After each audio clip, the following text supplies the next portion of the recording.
at the end of the prologue in verse 18, it says that no one has ever seen God, the only God who is at the Father's side, he has made him known.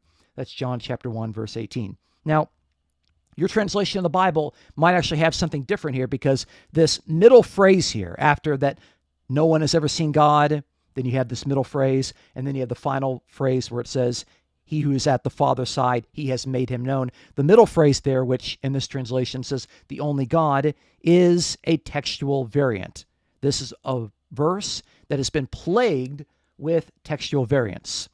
There are a limited number of textual variants that actually read the monogenes theos, the only God, but there's a much more widespread group of manuscripts on the Gospel of John, far more widespread, that don't say the monogenes theos, the only God. They say monogenes eos, the only Son.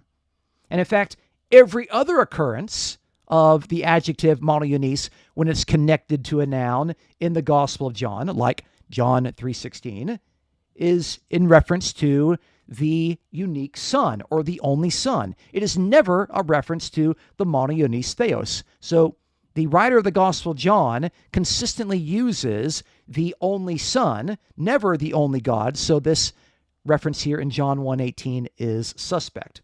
Now, some people will say that we need to go with the more difficult reading, and I can understand that, but if your reading is so difficult to be impossible, you're saying that no one has ever seen God, but you've got the only God who has made the Father known.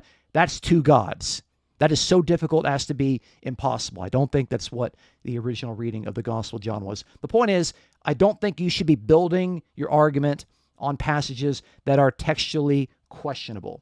And the fact that there's no consensus on how the modern translations should actually translate this passage because they can't decide which textual variant to use indicates that we really should not be building our argument on this particular passage.